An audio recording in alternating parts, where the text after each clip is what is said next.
Je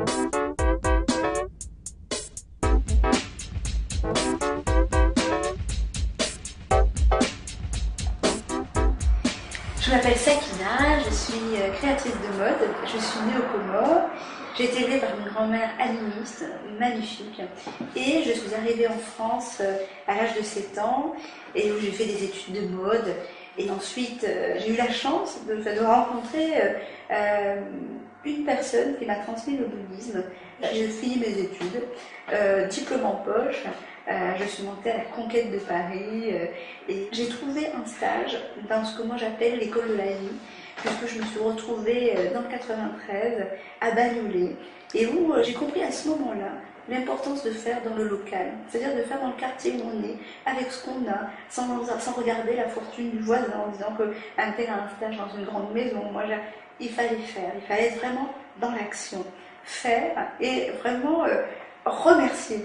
Et je me rendais compte que chaque personne que je rencontrais était riche et qui m'apportait énormément. Donc j'ai monté ces ateliers en me demandant de le faire de manière bénévole auprès de la mairie qui a accepté.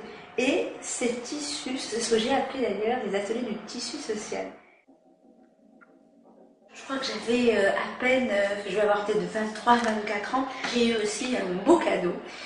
Qui était que donc j'ai rencontré un partenaire financier qui lui avait vraiment envie d'installer ma maison place Vendôme avec une liberté de créer, une liberté aussi de voyager, une liberté aussi de production parce que j'avais un atelier quand même de pas mal de personnes qui travaillaient pour moi au Portugal, mais j'ai eu un cadeau qui était encore beaucoup plus précieux, c'est que ce partenaire financier a disparu du jour au lendemain. Évidemment, sur ce moment-là, ça a été pour moi un drame. Et là, c'était finalement une autre partie de mon histoire que j'allais écrire. Et je ne sais pas comment je suis revenue à la pratique. Et cette fois-ci, donc, j'ai reçu mon grand zone. J'ai vraiment démarré une autre vie à ce moment-là. Et je suis arrivée à Barbès. Moi, je pense que ce qui m'a vraiment aussi sauvé la vie, ce qui m'a donné envie de transformer ma vie, c'était l'art. C'est ce qui m'a donné cette liberté-là. Et j'avais envie de le redonner, de le partager. Et du coup, j'ai décidé d'amener les femmes du quartier, les gamins du quartier au musée.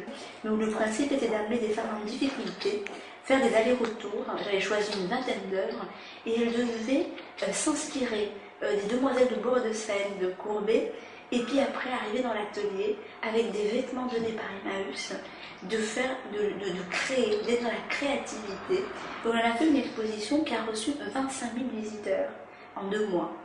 Et ça a été vraiment une expérience humaine d'abord, mais aussi cette manière de dire que finalement chaque personne est habitée d'une lumière extraordinaire, qu'à travers l'optimisme, à travers la joie, à travers un sourire, finalement, on peut égayer la vie d'une seule personne. Moi, j'avais des femmes qui sont des femmes marocaines, des femmes du Mali, qui avaient des difficultés à parler le français, mais avec l'art et avec le cœur, c'est international, c'est un langage international. Donc mon objectif aujourd'hui et pour l'avenir, c'est vraiment de donner un autre élan dans une manière de... Il faut qu'on réfléchisse aussi au développement durable, à l'écologie. On est une des entreprises à faire de la couture, dans l'insertion, mais aussi dans le recyclage. Et je me suis dit qu'il fallait que je rajoute quelque chose en plus. Et ce quelque chose en plus, c'est que mon métier, c'est un métier aussi de commerçant. Je fais un vêtement et après je le vends.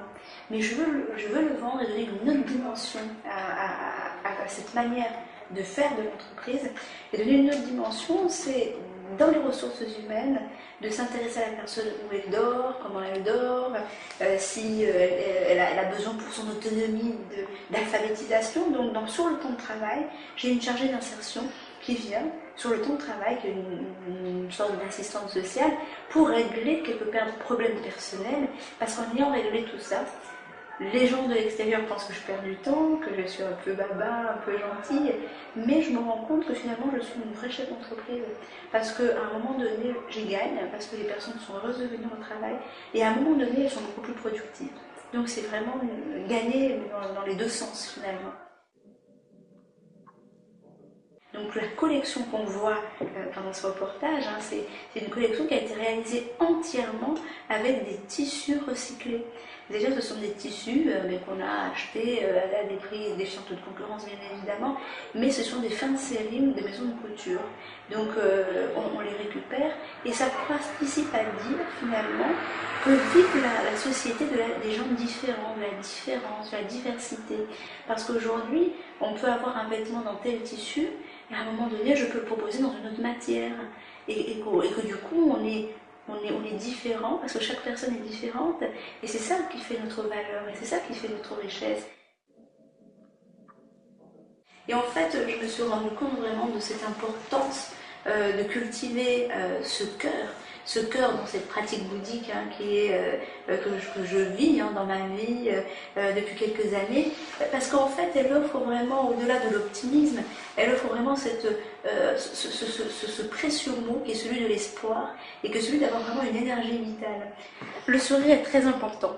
Pour moi, je me suis rendu compte avec ces gamins de Barbès qu'ils avaient un sourire mais lumineux sur leur bouille, quelle que soit leur vie, et encore plus lumineux quand ils reviennent du musée après avoir vu une expo, heureux de le partager. Et Daisaku Ikeda, dans une phrase, disait, alors je n'ai pas la phrase exacte, mais il disait que c'est important d'être dans la joie et que c'est important aussi de sourire parce qu'en souriant, on apporte la joie. Être dans ce sourire, ça apporte la joie. Et l'appétit vient en mangeant, comme on dit en France. Et moi, j'ai toujours été quelqu'un qui était complété par mon sourire, qui est toujours là, quoi qu'il arrive. Et aujourd'hui, je peux dire que grâce à Daisaku Ikeda, grâce au gamin de Barbès, je suis fière de sourire.